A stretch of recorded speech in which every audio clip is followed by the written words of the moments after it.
kino ekigudde ku leader of opposition Joel Ssenyonyi ng'agenze erubowa ku ddwaliro kyetaago kyerabiddeko.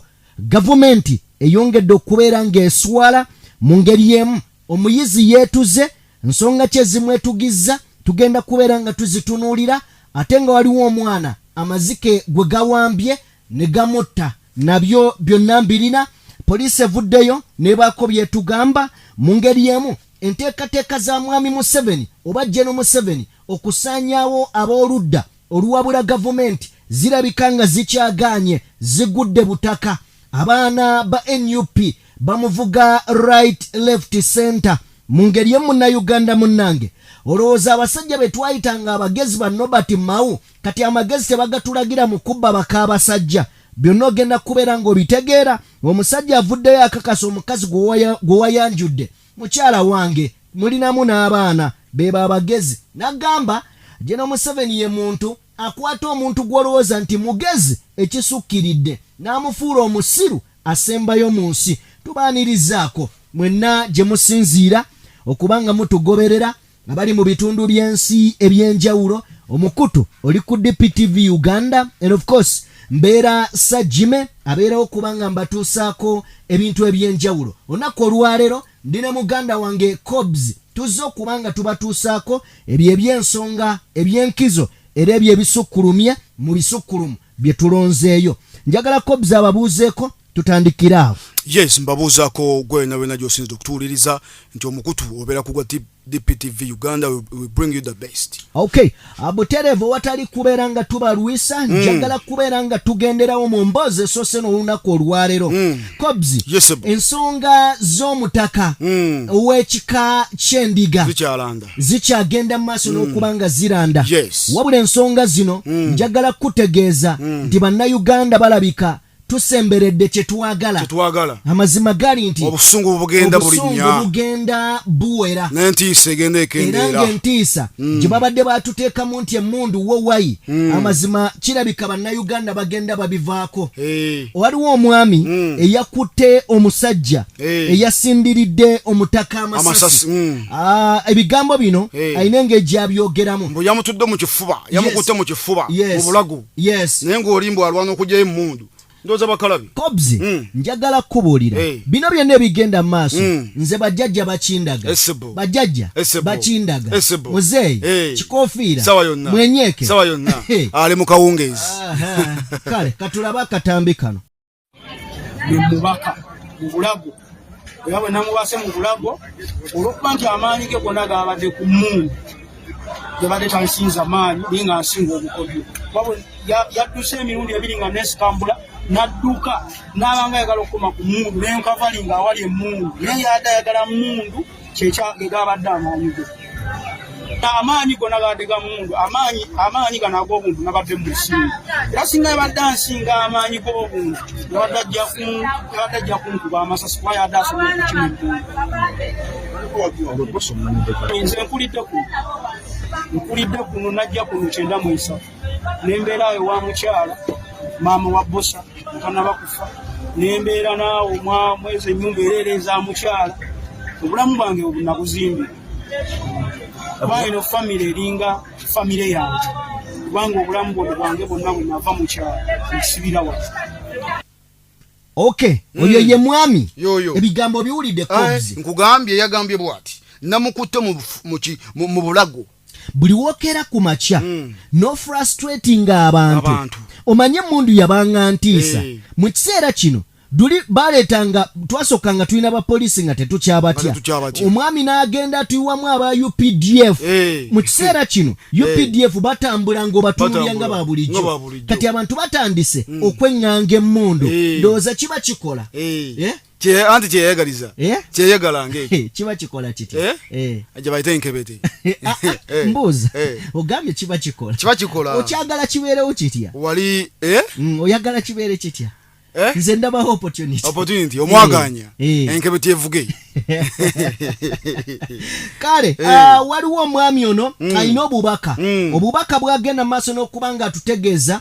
Agamba nti Cobbs, abantu buli we babeera used ku kintu batuuka ne bakimanyira. Buli wonyigiriza ennyindo bannayuganda basemberedde okubanga tebakyatya mmundu ekinaava mu butatya mmundu ojja kulaba nga kiwalaata anti ekibatwa ekiribakuba tebali kimanya.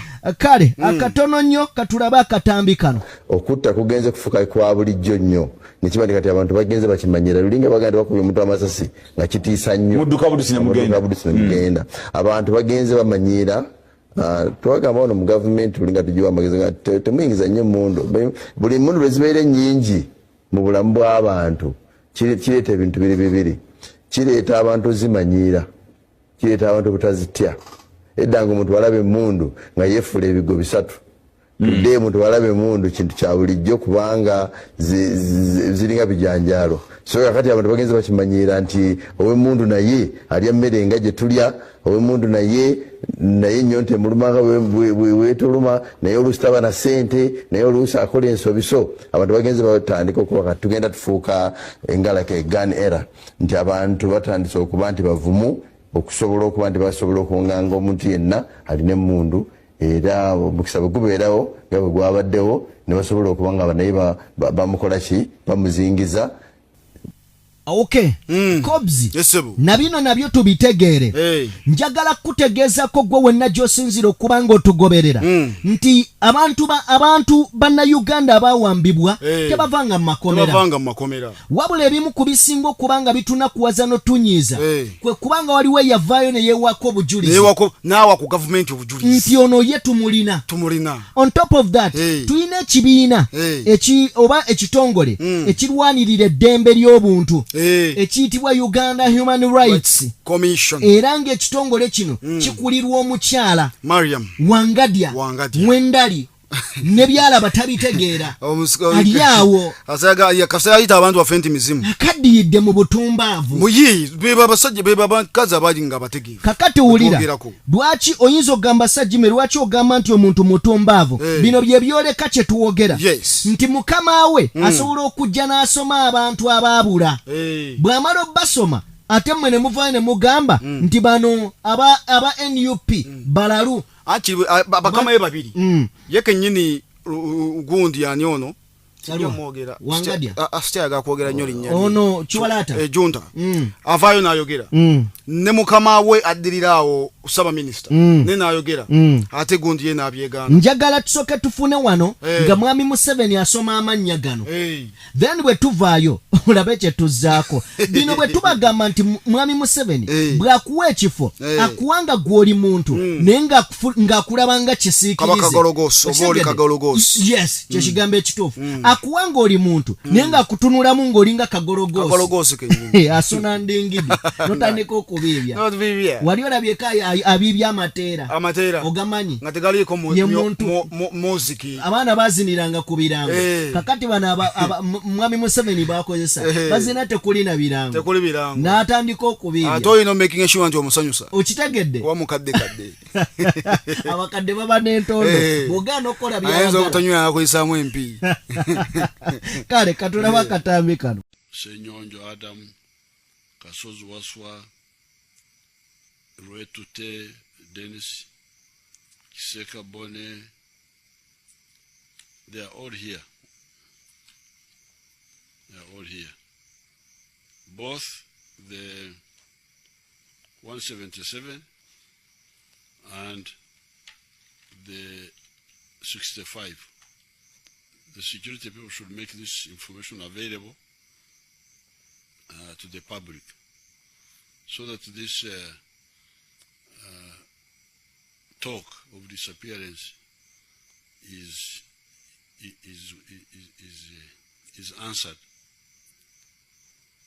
Then the ones arrested by the commandos were two groups. There were 59 from 18 from Kampala, 11 from PG, 17 from Chotera, and 5 from Nakasongola. All those, their names are here. The talk of disappearance should be ignored because it can't happen under the NRM. Even if a mistake is made, it will be addressed and it will be answered. We never cover up. We never. There's nothing which you cannot. There's nothing which we do. Okay, ngomaze okulaba generali tibahabulwa Kaguta Museveni kati tufune n'akanabbanja ng'awa obujulizi ne lwaki nabbanja tebannamukwata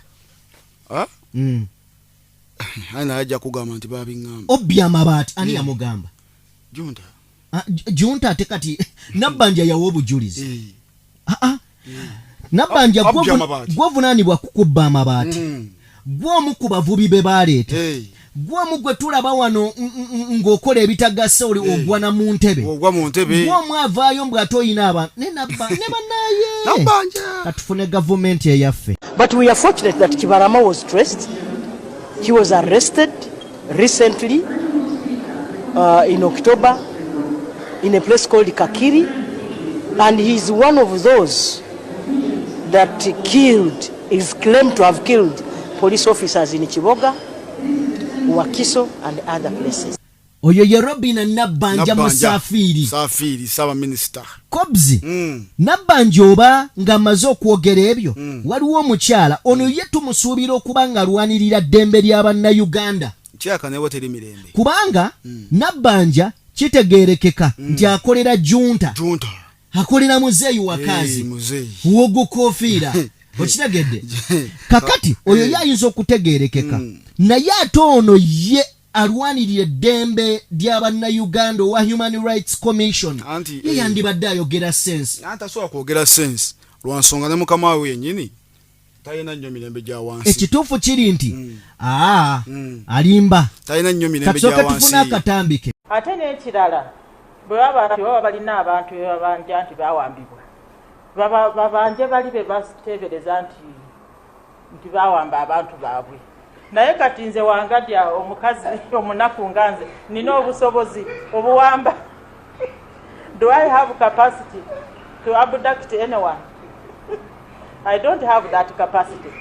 Naye kyengenza okulaba nti waliwo ekobaane okulaba nti ensonga eno teva mu ddiiro, ensonga eno ya kiwaani, nze saagala kubindeetamu all the time.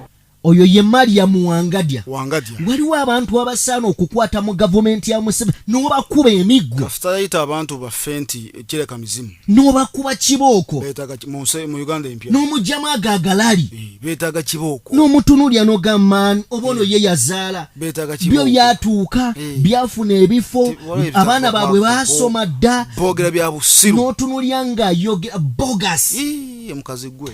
Kale twagala kubanga abo tubawummuze bali tubaleeta olw'ensonga nti kabonero kabonero ka butategeera naye nga bali mu bifo eby'obuvunaanyizibwa ensi bonna bwe yali yeegomba era ne kituzaayo nti oba oliawo mwami Museveni bino abikola kagenderere. Yes, tayagala kuweereza n'abagezi ng'omukadde ako bw'alaba ng'oli ku opposition omanyi opposition naddala ebibiina ebimu yazifuula academy okitegedde nti bw'alaba y'omugezi ng'amugamba gwe jangu sente nga zizibawaawo okitegedde twagala kubeera nga tweyongerayo bwe tuba nga tweyongeddeyo mutukkirize katono nnyo tuyiteko mu byenjigiriza akatuyiteko mu byenjigiriza waliwo omukyala wano yeenaanisa ebitishati ebijolobero biriko simanya jajja tova ku maini simanya tova ku maini kyonna kyambadde biri awo biyeroyero kyeyerusayerusa kiringa ekikola mu bizigo bya mekako ebikazi ebyo kiringa bwe kyeyerusa omubiri ne kyerusa n'obwongo okitegedde kati katusonga tufuna ebigambo bino ebyenjigiriza tugendereramu kulaga nti mwami Museveni anaabuula amagezi g'abano n'agateekamu amazzi okitegedde nti ono yeebuuza lwaki amasomero ga gavumenti gakola bubi n'omubuuza ekibuuzo waliwo omuntu wa gavumenti akola mu gavumenti nga weeri omwana mu masomero ga gavumenti okitegedde so katufune akatambi kano oba oliawo ayinza okuba teyalaba katambi ka lwabogo ng'agamba balina okusizinga faya ebyenjigiriza okitegedde kyekino kye tusiba tugamba nti bano si bakozi ba gavumenti bano bagoberezi eri priesti waabwe okitegedde nti zino embuzi Museveni aba ayogera tesobola nagamba nti kino tasobola namubuuza tasobola namukoshoninga kasita bamuwa omusaala kasooka tufune ebigambo gavumenti eveyo kumusaba banyini okusomesa abatica onedmaster abali mu kasomero ga gavumenti baba wekaleji nti lwaki mubeera mu masomero ga gavumenti ne mutageeyagaliramu twali ku mulamu ogw'omusajja n'agamba amasomero ga private babuwa $2 million nembagamba nti bemba mugamba $2 lwaki aba gavumenti bavaayo bonna ne bajja mugamu bwe muba mufuna nyingi kitegeeza ti buli kimu ekiri mu masomero ga gavumenti ekisomesa abaana mu ekiri naye abasomesa tebekkiririzaamu abagasomesaamu mulimu n'abalabanga abayamba obuyambi abazadde okujja mu keesi okusomesa abaana tubayamba buyambi naye nga teri gwebagamba nti genda lwampaka osomese muna tusobola kusomesa mwana musomero lya gavumenti genda mu lya private kubanga njala otegeze mukulu Oscar nti ddala masomero ga gavumenti buli kimu ekisobola okuyamba omwana w'eggwanga mu ekiri naye abasomesa tebaagala lwaki beekwasa tebafuna sente beekwasa babawa sente entono beekwasa nze njagala kutegeeze mukulu Martin Osiga nti ffe nga NRM nga Pulezidenti Museveni akyaliwo abaana bakyalina bingi njagala kutegeeze tulina okusomesebwa mindset tetulina okuli nti gavumenti amasomero ga gavumenti tegasomesa amalwaliro ga gavumenti tegakola lwaki oba olina obusomosomozi ga gavumenti gajjira abaana b'abaminisita banene bahonale bosewungu bajjirira abazadde be bakwatirwako lwaki twalibaddewo ne tugavoola Pulezidenti Museveni kyamutesa amasomero gano nti oli abaana b'abantu obasabanga bali mu bawusigaalo kati njagala amasomero tegasomesa tuli wano mugenda muleete bawusigaalo zimbaleete wano batukolere so nebaza nga nebaza Pulezidenti Museveni okusaawo embeera eyo okay yoyo omukyala ffenna tukimanyi bulungi nti ebyenjigiriza mu Uganda bibi ye mubuuze ababe bo basomera mu gavumenti tasobola yadde kuteekayo mwana olaba yafuna bizigo bya mmekako ne bimu bopokere yabona yabujjayo n'abwesiga afubye okukola n'abeeyerusa nanida mongo speaker badanganya omwogera neta mongo tanya changamba yeyerusa negwe kalo bata yeyerusa negwe wabata yeyerusa ekizigo kya speaker kidi kirabika bakikolera katwe mu kinyoro ne buli mwezi ateka mwezi omusolomeka okumanya ate n'abakimuguza bamubba agula kya bbeyi naye nga kimukola bibi omwana amo totidde miggo kikyenjogedde kikyamu olwaleero singa tugenda mu mazima nenga nti no speaker teyerusa nako bantu ayiro mukomera speaker ali ku kala ye obadde kinaawe aliko kala ye aliko kala ye mwero muzungu abalongo bero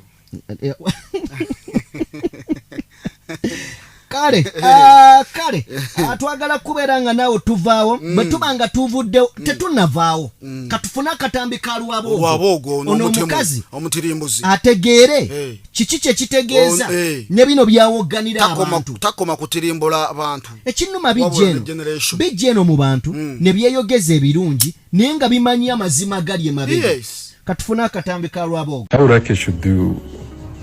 should the Muganda be after spending 35 years in the power, 100%, 99% of the power should be from one region. The wealth should be from one region. The rest should be either puppets or employees. And at the best, they would better be slaves. That is the new Uganda we need. We need a dynasty, a very serious dynasty. I know His Excellency doesn't like these things, these ideologies. Doesn't want these ideologies, but I'm not alone with such an ideology. We are going to seize education and health completely. We become part of it. Then we end up in agriculture and the Premier's office. We control the refugees and all of those. Then we extend beyond all boundaries and make sure that we are the people in charge. of each and every aspect. Then we go to the private enterprises. Baganda are very sharp people. They're very good businessmen. They can survive even with the smallest amount of money. That is their talent. We are not there. So let them do the donkey work. We do the prince's job. Let us be the kings. Our children will be the prince, the princess and the princesses. Then let the rest be the subjects. I'm talking about business. The subjects will toil to do the work to sustain the kingdom. So whatever they do will be for anybody who proves to be very stubborn. I'm going to hand all of them. We need a different speaker, a different deputy speaker. Let Oranya take over. Most of you people from the east are simply stupid. You are literally stupid. But they prefer to work with the northerners and the westerners than all of the rest. The Tumba Amara is becoming very powerful and is being observed and respected by the army. Something I'm lacking. We need to bring him down completely. Okay. Kakati gwengo kyakabira ebyenjigiriza bibi nenga ate bakama abo waggulu bagamba birina kufa n'ebyobulamu okitegedde nga bakyagamba abaganda bagezi tulina obbakkakkanya abasoga they are literally stupid nenga ate tukimanyi be balima n'ebikajja ebibeezaawo eggwanga okitegedde kakati abasajja kirabika eggwanga balirabamu nte balirabamu bibira nante balaalo na butaago bwe babeetaga mu butaago na bibumba buli munnayuganda bakulaba ekibumba kyo kirimu obugagga n'obululwe n'ensigo balaba akataagoko nga mu butuufu otambula bakulaba obigula olimu obugagga tebalaba nnyashi. Okay, bwe tubanga tuvuddeko ewa Lwabogo oyo nno mukoddomi wa mwami Museveni ekitegeeza akagundi konna kati kyokka ekisinga okunyumira okimanyi mukyala we mwala wa General Museveni mbuno mulokole Natasha abannange mulokole tumutusibako bantu nammwe bangamba mbu omukulu yanyumirwa nnyo okulaba nga akataago kavudde mu muntu kagudde wali nkugambye bakulaba na nnyashi bo tebalaba nnyashi kale bwe tubanga tuvuddeko eyo tukyayongera okukakasa ti mwami Museveni akyakwatira ddala abasajja n'abakyala abagezo bafuula abasiru okamala njagala katono nnyo ng'eggwanga liri wakati mu kubanja abantu abaabula ng'eggwanga liri wakati mu kunyigirizibwa waliwo abasajja be twajja oba be twakula twegomba omusajja nga Nobert Mao olunaku olwaleero ebigambo byayogera biyinza okuzza emmeeme era woba wali omwegomba nga gwogamba banno oyo ye muntu gwe neegomba kusaasidde era gundi nga yakomyewo omugenzi Sebaana yes amukuba kibooko Sebaana ne gundi ne anyono Paul Kawanga semwogerere omutandisi wa DP so njaga tulya ku bigambo bya Nobert Mao bino Nobert Mao wayuwayo nyensi bana abasinga bendaba bali mu katemba n'olwekyo famire z'abantu abo batutuukirire nga gavumenti directly kubanga abantu be balinamu essuubi tebalina gye babatwala balinga nga abantu abalina lita 5 eza peteroli n'agamba nti ja kuva Kampala kuvuga epaka ggulu obusobozi tebabulina. Okay, kakati oyo ye Nobert Mao bwoba wasazeewo ensi kugiryamu lukwe naffe katukole bino wammanga ng'emize egyo bw'obadde ng'ogikwese kumbe ekibiina wakifuula nkambi mw'okuŋŋaanyiza ebijujulu by'abannoobo Nobert Mao abakyala ababadde mu DP nga ye alonda mu bulonzi yafuna ka akademi abaddenga mwalondera abantu be alya ku nswaze mwakoze ebintu waliwo omwami avuddeyo wano alumiriza Nobert Mao agamba nti yatwala omukyalo omwami ono ebigambo bino byajja dda yes akatambi kano kaaliwo mabega nene tulowooza omusajja yeyogeza okutuuka Nobert Mao jo bwe yagenze mu maaso n'okwanjula okukyala ewabu w'omukazi kyokka ng'omukazi baawe kobzisoma ebigambo ebyo Nobert Mao finally makes it official with a UK-based woman Beatrice Kayanja. nti Nobert Mao yamaze n'akikakasa ensi n'omukyala abeesingira mu UK Beatrice Kayanja, whose husband Martin Kayanja came out towards the 2021 elections. mu 2021 omwami amanyiddwa nga Martin Kayanja yavaayo n'ategeeza nti nga Mao, and he accused Mao of eloping with his wife. n'akakasa nti Mao ayeegwanyisa n'okubeera nga apepeya ne mukyala we. At that time Mao made a press conference. Era gye buvuddeko emabega kaawo Nobert Mao yagenda mu maaso n'okuba ng'akola press conference and denied having any connection with Beatrice apart from her being a DP party member. N'agamba nti nze ebyo bye munsibako matuka mbuzi kundisa ngo amazima ga Katonda mu ggulu Beatrice Kayanja simulina na mbirowoozo byange. But the suspicion arose from the nature through which Beatrice, who became back from UK, omukulu ono wali kesoogedde yagamba kyo kye tulina wakati wange naye yenkolagana y'ekibiina nti nze ndi boss we mu kibiina nze president from UK as an NRM candidate with posters already printed. Omukyalo ono okuviira ddala eri e UK nga yajja ne posters eza NRM. Yes. Naye gwe wulira Uli obuvuyo. Sokoleke. The suspicion. Sokoleke. Omukyala eyayagala Mao nga wa DP. Mao asala agenda mu NRM kuba yagitunda. Actually Mao bamukuba empeta. Oba bamusiba kadaali. Omukyala yatwala Mao mu NRM. Deka nawe.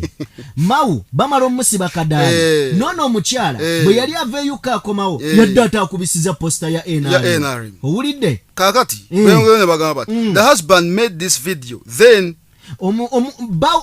omwami ono Martin Kayanja video no yagikola mabega mbiseera ebyo and the two Beatrice and Mao, who is now the Minister of Justice, denied the allegations. Ababiri bano omwami n'omukyala Beatrice ne Mao mu kiseera kino nga Mao yakola nga Minister wa Justice w'obwenkanya Minister w'obwenkanya yakoze ddo obutali bwenkanya naye obwenzi musimusanga simusanga obwenzi okukwata mu kamusajja osasula n'osulukaaga byavaawo naawe bakwatanga ne mukamusajja byavaawo nedda gwalina okutema sebo byavaawo omutema butemi sebo ebyo bintu byavaawo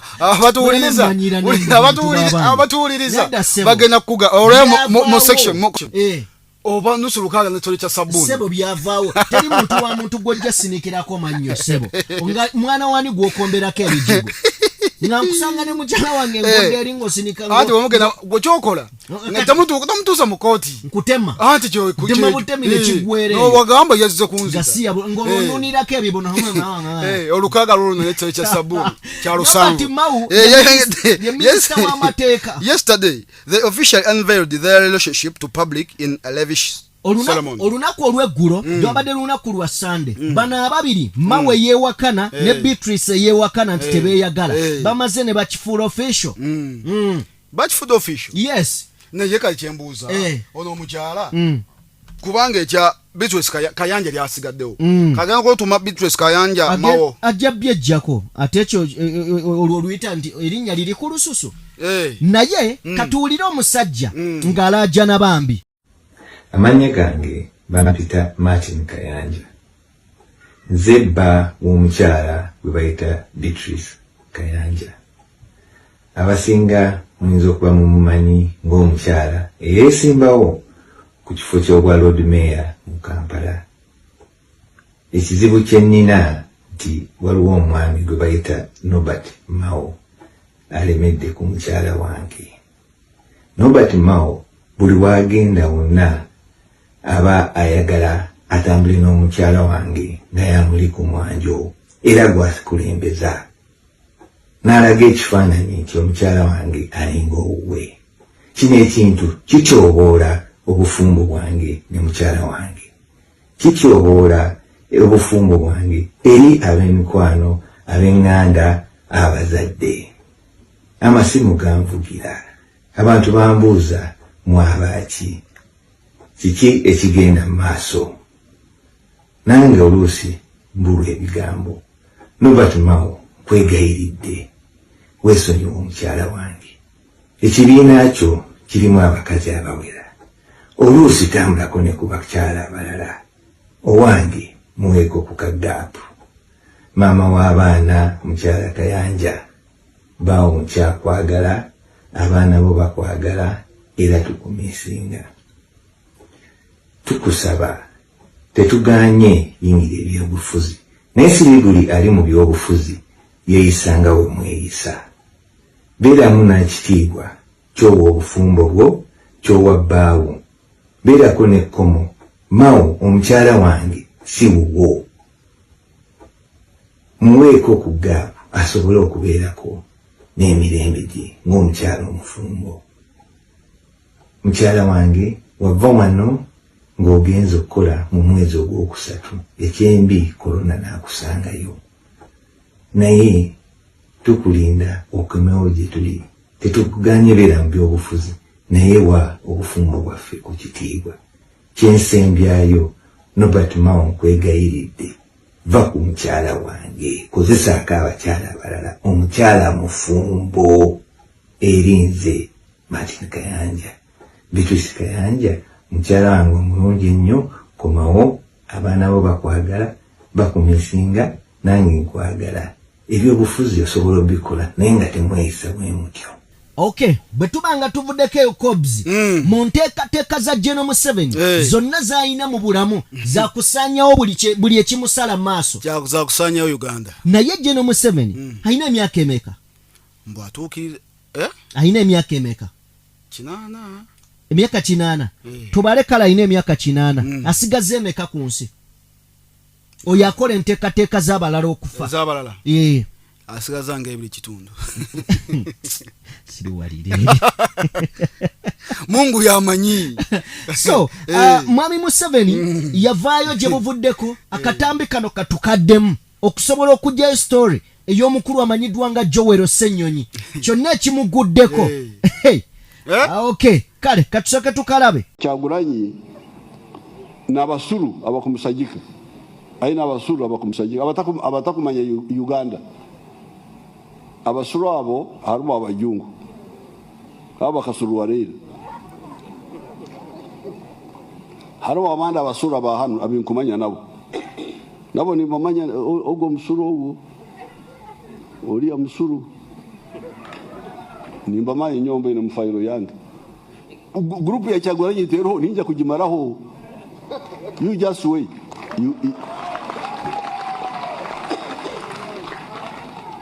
Awakanyonkorera hansi yimwe mwikaruko egura oye oyo ye Mwami Museveni njoyo nenteekateeka ez'okusanyawo akabinja ka Kyagulanyi. Okitegedde? Ye yagamba bina byewera bwe yewera eno mu kusanyawo Buganda n'okusanyawo Buganda. Yagamba Lukwashi Baganda era bo bafudde papa bafudde. Kati omukulu ono teyamanya nti abantu badiiringa nabo n'ab'emitwe emikalubo nabo baluma Demba. Joel Ssenyonyi nga yakayingira mu parliament yalaalikirawo balowooza bya muniino. Bino bye bigambo omulundi gwasooka okwogerako eri parliament nga bagenda omulayiza. Bino ebigambo yabirayira, wabula okuba we yabirayira amazima gali nti abikoze nga we biri. Tutwalade mu kusasi n'asasagula. Katusooke tufune ebigambo byagamba abakulu nga alayira nga rope. Right Honorable Speaker and members, Rule 14.1 of our Rules of Procedure provides that the principal role of the leader of the opposition is to keep the government in check. By God's grace, I will execute that mandate effectively. Oyo ye Joel Ssenyonyi Cobbs ambala okwogera ebigambo ebyo ajja akolako olukuŋŋaana lwe yalimu ategeeza nti kakati tutandikira ku nsimbi ya muwa musolo nga tetwerabidde na baganda baffe abasibibwa nga tebalina misango. Bino bye bigambo bye yayogera katubifune. Can we deal with the animal called corruption? Can we stop stealing taxpayers' money? Can we make sure that the ordinary folks get services for the tax money that they pay? Can we make sure that there is dignity and that the rights of everybody are respected. Obiwulidde? Amalo byogera akomawo mu parliament. Akomawo mu parliament asinkana mama bizigo Anita Amongi okitegedde amala okumusinkana ategeeza parliament nti kakati kye kiseera tuve mu bintu ebyokwesiriwaza tudde mu kola gavumenti yali emanyi bano baana bakajja mu buyinza ne bakuba ekintu bannange bakuba oh my goodness omukulu Joel Ssenyonyi oluzungu yava mu kulwogerera mu nnyindo n'okuluma amanyo n'agamba kati tufokasinga ku bino olwakomawo mu parliament n'atandika ku ddwaliro ly'e Lubowa kakati njagala owulire abatuuziza akannaginnaji okitegedde njagala owulire ebigambo bya Joel Ssenyonyi ng'ali mu parliament alumya amannyo abasinisiza abatadde obujiji n'ebinyomo mu flamping bamutunuulira nga bagamba ono yavaawa Kyagulanyi yamulondawa ye nga ffe twasubwa baali balowooza nti ekasita baleesekaana okitegedde njagala tulabe ebigambo bya Joel Ssenyonyi. We were told that with the construction of Lubowa Specialized Hospital, this medical tourism would come to an end. That promise has since become a shadow of its former past. And yet each year we have been injecting money. Right Honorable Speaker, I want to remind colleagues, because these are not my figures, about how much money we have so far injected in Lubowa Specialized Hospital. So far, it is 113 billion shillings. So far. What is there to see? Your guess is as good as mine. Oyo ye Joel Ssenyonyi. Lope. Okitegedde. Tumala okuva eyo waliwo n'abaali ba Lope nga bo bamanyi oluzungu boogera ne balwisa ne alingawo munnange ayogera na diplomacy kakati Joel Ssenyonyi awamatuka mu parliament bwava mu parliament alumba makindye koti marshal kubanja abaana baffe kubanja abaana naye yali omu kubeeyimirira okitegedde atuukawo awanda ono ye si wa luzungu wabikolwa okitegedde ffe kitwagala kakati katulaba akatambi Joel Ssenyonyi ng'ayimiridde ku kooti emakindye abanja abaana b'eggwanga byonna tukwetolooza okuwa Joel Ssenyonyi okulaga nti abaali balowooza nti talina kyali mujja mwekuulira mu mulago mujja kyulira ewatali Robert Kyagulanyi Ssentamu mu ggwanga nga taliimu Joel Ssenyonyi ensonga zikutte bulungi. Is not substantial enough to stand surety for them. So we said as national leaders, let us come and stand surety for them. And then we wait and see. If court is going to say that even we are not substantial, then we shall ask court, tell us, who then is substantial? If someone's parent is not substantial, if their spouse, if national leaders like ourselves are not substantial, who then qualifies? Who is substantial to stand surety for these Ugandan citizens? We decided that, yes, as we talk about these issues in Parliament and elsewhere, we have got to come on ground and get involved to see that these are comrades are freed. Yes, and they did ask us, do we know what it means to stand surety? We said we know, and we shall not be intimidated. Okay, as a surety, if you think that by releasing these people, they will disappear, whatever the case might be, I am here. I am present. You know where I work, you know my office, and all of these leaders. And so we shall not be intimidated. That now you see, when they disappear, they will arrest us. We have been arrested before. You cannot threaten me with arrest. So we said, let's debunk that. And I want to appreciate the leaders that have showed up, that have taken a bold step. Because to stand surety for somebody, it's a bold step. So I want to appreciate them. We will not keep quiet regarding these matters. As far as we are concerned, these are political prisoners. What's happening is not prosecution, it is persecution. That's why they are doing things in a shady way. How do you lock up people for over 3 years? And then they've kept changing the charges and so on. So we'll keep at this until we see that these Ugandans, whose only crime is that they don't support this regime, get to be free. Because it is their right to support whoever they want to support. Okay, oyo ye Joel Ssenyonyi. Kobs olunaku olwaleero wabaddewo okulya n'okkomba essuwaani wali wabweru w'eddwaliro lya Lubowa. Amazima amatuufu gali nti Kobs eddwaliro eryo liwemmense obulindo bw'ensimbi bw'otamanyi na muwendo. Okitegedde okusinziira ku Joel Ssenyonyi yavaayo n'atutegeeza nti obukadde 113 bwe bwakagenda ku ddwaliro ly'e Lubowa obukadde billion obumbi yes billion 113 niye eddwaliro ne bw'oyimirira ebweru waalyo amazima ga Katonda mu ggulu eddwaliro teriri tosobola na kulengera weriri kakati olunaku olwaleero wabaddewo okulya n'okkomba essuwaani wabweru oluvannyuma lwa rope okubanga awanyisiganya ebigambo n'omukyala owa poliisi naye ekisinza okunnyumira njagala okirabe era bwe tuva mu kana akatambi njagala nkuzzeeyoko omukyala eyeeyimba mu president n'amukuba hand down kasooke tufune rope and copy the relevant authorities. That's which ministry? Ministry of Health. Copied to other relevant authorities. Which one is your family? Including Parliament itself. Including Parliament? We are Parliament. Yes, you are, but we need a clearance, a clear document. Cleared by who? How can we prove at this moment that it's valid? How are you able to prove that it is not valid? We shall get the formal communication. From where? Upon its clearance. Who is meant to clear? From the Minister of Health. But this is a letter signed by the Minister of Health. Sir, are you obstructing Parliament from doing its work? That's the statement we want you to clear. Are you obstructing and we are also trying to understand you. Of Uganda from doing our work? I only need a clearance. From who? From all authorities. Has it been the normal? Maybe. We've been to UNRWA. We've never got your clearance. This is Parliament. This is not anybody else. And Parliament is the one that spends money here. That's why we are here. So we are not intruders. We've been in all agencies and we've never gotten clearance. Away from that. Are you obstructing us? You're saying you need authorization, whatever that is, from the Ministry of Health. Maybe let me read for you. Let me read for you. Allow me to read for you. First wait. Hey, I found you asking for Can clearance. we call the Minister of Health? The clearance will be channeled from IGP to KMP, RPC, because you are VIPs. We have to ensure you're safe. Now, who I said we are not safe? Not in your line. Okay, oyo Joel Ssenyonyi.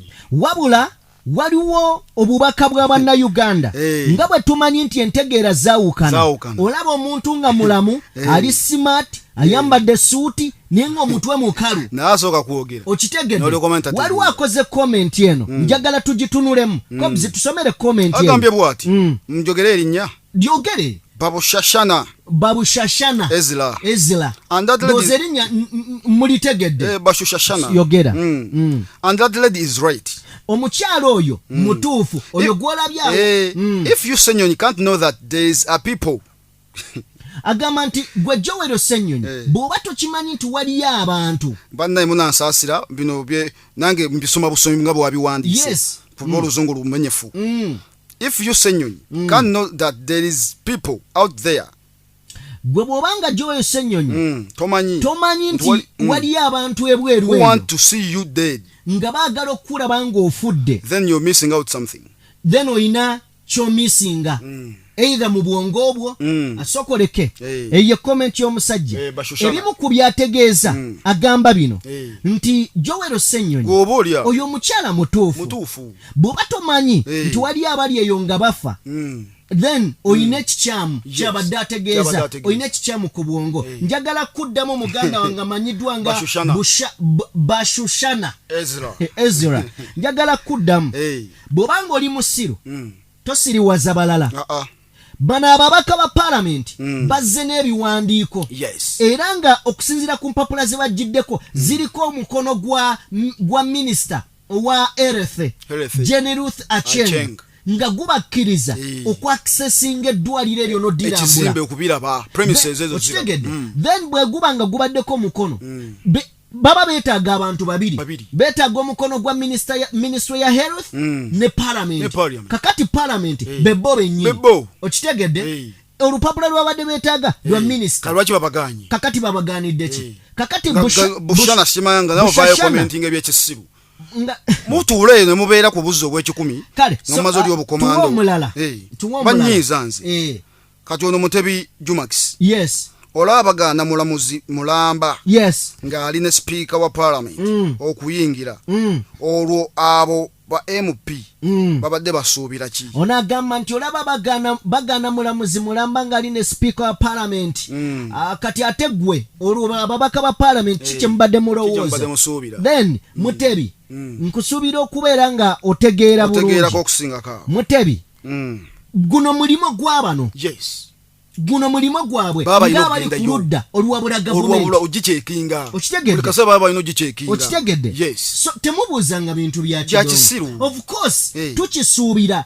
ne bano bagenze bakisuubira nti bayinza obbagaana but waliwo ekigambo kulabisa kola kyoteekeddwa okukola nga kituufu gani bali beerabise kati supplementinga ng'olinga ayongeza ku ekyo ekibaddewo Mpimpi Joel Ssenyonyi si be balabisizza gavumenti gavumenti ye yeerabisizza yeerabisizza woboka okakasa nti obukadde bw'obuwumbi 118 bune butuula lwaki ogaana ensi okulaba erina eddwaliro liri mu myaka ena okuva ebalirangira 2019 myaka etaano naye tewali yadde akazimbe ne bulooka ebbiri teziriwo wadde akasenyu okitegedde so twagala kubeera nga otuwunzikawo bwe tuba nga tuwunziseewoko twagala tugendeko mu mawulire agatali malungi okusinziira ku information gye tulina era nga kiraga nti amazike mu disitulikiti ye Mubende saidi zeeyo gagenze maaso n'okubanga gawamba omwana omuto ne gamubuzaawo mu kibira era nga agenze okuzuulibwa nga gamusse okitegedde ekiri mu Uganda mayiwa kye bagamba nti when the nature is against someone okitegedde nga junta ebintu byonna bitandika okwekola nga twabagambye juvaddi nembagamba ebisolo ebyali bitandise okuwamba abantu obutonde bukati bugenda bukyuka nabagambye juzi nembagamba amazike mu Uganda mutuvuge wadde emirembe kati tubadde tugamanyidde mu Bogoya wulira kambisome kitalo amazike gawambye omwana ow'emyezi 6 mukisa matini ne gamutta oluvannyuma ne gamusuula mu kibira kya Mpisi Forest Reserve ekisangibwa mu disitulikiti ye Mubende omwogezi wa poliisi mu kitundu kino Rachel Kawala ategeezezza nti amazike gano galabirizza nnyina w'omwana ono ng'amwebasizza mu nnimiro mwabadde alima okumpi n'ekibira ne gamubbawo twatuuka tutyawo ddala ensi golooza obutonde tebuli mu kulwanyisa junta byonna ebitabo bibyogera nti n'amawemane ku mujja galaba okitegedde so twagala kubeera nga tusaasirako maama w'omwana oyo ne kale oyo mwogezi mulambo wa poliisi ali mu kuripootinga mazike ale musonyi w'okuseka amawulire amalala agatali malungi twagala kubeera nga tukutegeeza munnayuganda gwe wenna gy'oli nti omuyizi student ku KIU akomitize suicide yeeyimbyemu omuguwa mu bathroom mu kinaabiro anafiirawo bino ebikolwa simanyi lwaki byapeninze nnyo but frustration kitegeera so tusaba bambi mukama amusonyiwe ebyamusobako kuba gyalaze era ffenna gye twava ate era gye tudda so tusaba mukama musasire ebyamusobako agumye famire ye taata maama n'abalala kale tugenda kubanga tusembyayo emboozi emboozi gye tugenda okusembyayo gwafunye omukisa n'omalayo akatambi kano ngenda kukusaba gimaleeyo ye bata ebaddewo ku ddwaliro erubowa ogenda kuseka nga beebuuza ebibuuzo okitegedde kubanga Joel Ssenyonyi alina engeri gy'akutta abasajja waliwo nno n'abaddewo awo ng'ali muleeya bamubuuza owaaye gwokola ngaani mbonze ndi musirikale tuwa ebikwogerako mbwa nti tebiriiwo sajja bamba beetaaga empi lutamaguza mugambye otegeera bulungi lutamaguzi salamangu bakuwe kaadi maani kubanga jangu baba jangu emizimu gye naare mugiyinza n'okuyingira yakuba kituufu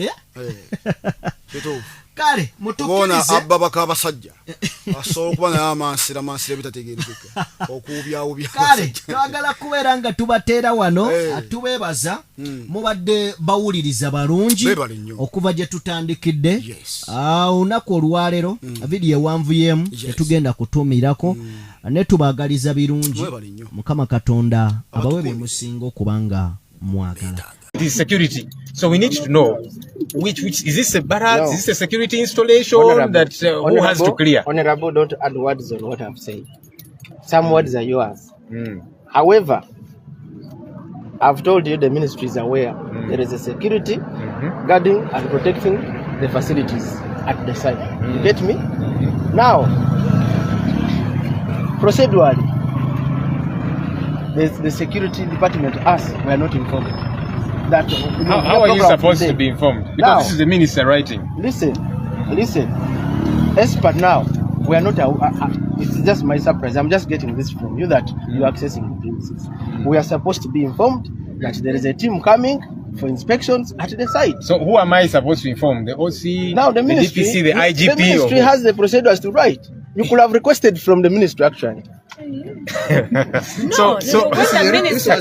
ministry gets this, director, they are supposed to write to you maybe. How do we know we are supposed to write to you? Who are we to write to you, or who are you for us to write to you? You don't need to write to me. Who needs to write? You don't need to write to me. Who needs to write? I've directed you to the office where you're supposed to approach. Which office again is that? Still the same ministry have been. But we have written. This is the letter. But you man, are you listening to yourself? Because now you're contradicting yourself, officer. Let us respect each other. No. This is the letter. Go and reorganize and you come. Maybe, how do I prove that you actually OC? Because you see, you're dressed like an ordinary person. Yes. I also need to be sure. How do I know? Do you have your ID? Ordinary because I have been. Do you have your ID? Do you have your ID? So that I know. I have. Let's take a look at it. No, let's go to the office. But now, if we arrest you, you know, I'm a lawyer, so as there's such a thing as citizen arrest. So as a citizen, I can say this person here is a masquerader. Don't mind my dress code. No, I need to be sure who you are. Who is the person stopping us from entering? Who is we need to know who that is. The person advising us, directing us. Who is now, you see how you're dressed and they are guiding you on how you can. As a civilian, are you guiding us as a neighbor, as a civilian, who are you? Who is guiding us? What rank are you? I'm an assistant superintendent. So how do I know all of those things? I've introduced myself. So if I introduce myself and I say, my name is Joel Ssenyonyi, I'm the president of Uganda. So you'll say... So why aren't you saluting? Because you've said it's just a matter of introducing. I can call myself whatever I want. Don't mind on my dress code. No, we have to mind. It's okay. We have to mind. It's okay. You're telling us we get directions. For other reasons, I'm dressed like this. For other health reasons. Because you're health reasons? Right? Yeah. Hey, the police uniform makes you sick? No. I've been operated. You've been operated? Yeah. So why are you working? However, I've come to guide you on what to do. Please, let's respect each other. You go and reorganize. There's nothing like respect or disrespect here. We just want to know who are you. You get to know me. Hey, you want to know you. I've introduced myself to you. We have also introduced. You said your Sunday. Your challenge was that I'm dressed in civilian. I've told you why I'm dressed like this. But then you should have a card, an ID. I have. Let's take a look at it. Bring it and we send. Let's take a look so that I know. Because you see, I am a leader. You are also a leader in your capacity. You lead a group. It's okay. Let me get the card. Where is the card?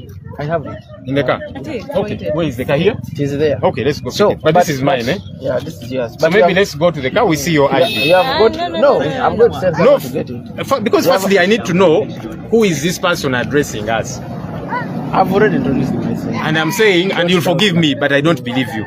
It is okay. Until I see something. I'll give you what you want. But so then, my point is, are we together now? No, we are not together until we know who this person is. Let's go. Please, let's go. And the honorable, we respect you. You want to take me where? No, the OC will come and find us here. Vacate the place? Yeah. You go and reorganize and come back. So now you're talking as who you? When you're telling me to vacate this place, you're talking as who? No, I've already introduced myself. No, you bring your ID, your police card. You go and hurry. We are here. You hurry up and bring it. It's okay. We are here. So, because when you're telling me to vacate, as who? Because you cannot say, you cannot say I should vacate. You're telling me as who?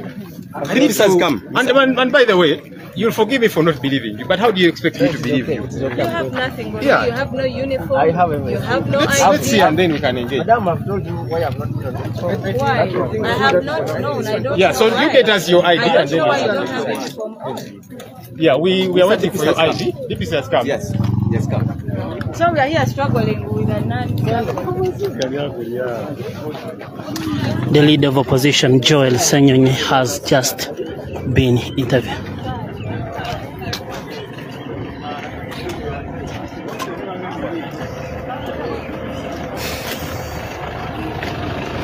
So this is the right person. Let's see. How are you? Yeah, for introduction purposes, my name is Joel Ssenyonyi. I'm a member of parliament. I also lead the opposition. Hey, you're running away. No, I'm hearing you. Are you hearing you? Okay. So, I have led a team of members of parliament come here and inspect this installation. This is an installation to which, as parliament, hey, but now I find you're distracted. Should I continue or not? No. Eh? Maybe I charge away and then he comes back. But that's a Are you busy? The DPC by the name of Afudde has just arrived.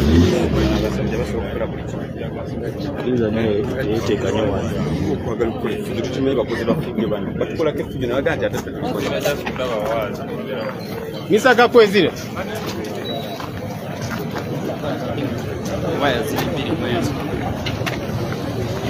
Okay, tubalinde mu. Hey, Mr. Kakwezire. Yes, come.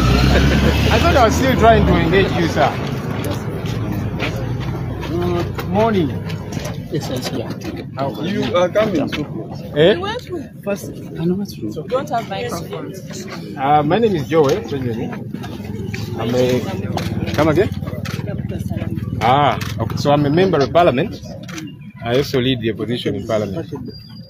Who are you, madam, besides the name? I'm Namutu Salama, ASP. ASP. Okay, you, I don't know. You help me, I don't know. Are you the DPC? Are you the... DPC Rubowa. Don't interview me. No, I'm just trying to work because I've introduced Kajansi. myself. So I wanted, you're DPC Kajansi. Okay, so we came here as part of our oversight role as members of parliament to inspect what's going on here, because as parliament we send money, billions of shillings every year to this project. So it's our duty and our mandate to inspect what is this money doing. So I wrote to the Minister for Health, because this is a project under the Ministry of Health. I wrote to the Minister for Health, and I had actually requested her to also be here to take us around. She wrote back saying she's unable to be here because she's in cabinet, but her mandate, please go ahead. And she even said, I wish you a successful tour. Signed, Dr. Jane Ruth Acheng, the Minister for Health. So we did come here, and there are some police officers in there who were saying, no, you don't have clearance. I said, what kind of clearance? This is a project under Ministry of Health. This is a letter by the Minister of Health. Your OC, well, someone who says he's an OC because he's dressed in ordinary clothes.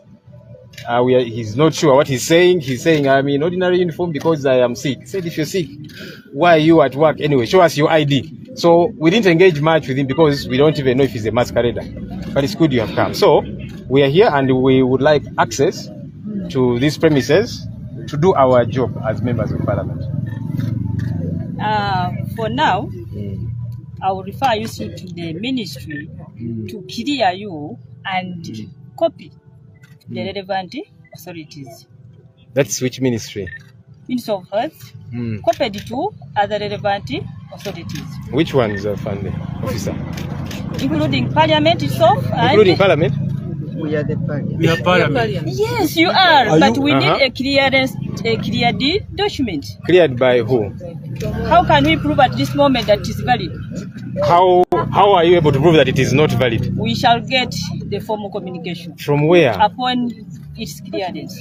Who is meant to clear? From the Ministry of Health. But this is a letter signed by the Minister of Health. Officer, are you obstructing Parliament from doing its work? That's the statement we want you to clear. Are you obstructing and we are also trying to understand you of Uganda from doing our work? I only need a clearance from all authorities. Has it been the normal? Maybe we've been to UNRWA. We've never got your clearance. This is Parliament. This is not anybody else in. And Parliament is not that sends money. That's why we are here. So we are not intruders. We've been in all agencies and we've never gotten clearance from away DPC. From that, are you obstructing us? You're saying you need authorization, whatever that is, from the Minister of Health. Maybe let me read for you. Let me read for you. Allow me to read for you. First wait. Hey, I find you asking for. Can we call the Minister of Health? The clearance will be channeled from IGP to KMP, RPC, because you are VIPs. And I see, we have to ensure you're safe. Now, if this is not in your line of duty, can we take it that you're obstructing us from doing the work? If it's not in your line of duty, that you will obstruct. Doctor, let me first read. Officer, just give me a minute. Let me read to you this letter. Which clearance respect you. I think he's Nabaga. Okay, so this is a headed paper. Let me read to you, officer. Office of the Minister of Health, PO Box that 22nd February 2024. She writes, Right Honorable Joel Ssenyonyi, Leader of the Opposition, Office of the Leader of the Opposition, Parliament of Uganda, Kampala. Oversight tour of Luwa Specialized Hospital. Reference is made to your letter dated 20th January 2024, which I received today, 22nd February 2024, inviting me to take around the honorable members of Shadow Cabinet and MPs during the oversight tour of Luwa Specialized Hospital, scheduled for Monday 26th February 2024, which is today. I wish to thank you for inviting me for this important tour. However, as you may be aware, Mondays are cabinet days, and therefore, I will not be able to join you on that date. The purpose of this letter, therefore, is to register apologies for my absence and my colleague state ministers. I wish you a successful tour. Yours sincerely, Dr. Acheng Jane Ruth Ochero, the Minister for Health.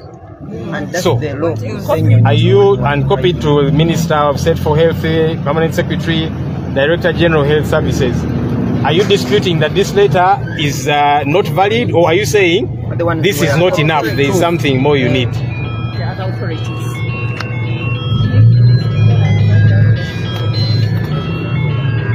Did they acknowledge the receipt of the copies? But so Afudde is asking, did she acknowledge receipt of the copy? Reference is made to your letter dated 20th January 2024. That's the opening, which I received today, 22nd February. She's coming back. We shall wait for her. Still waiting.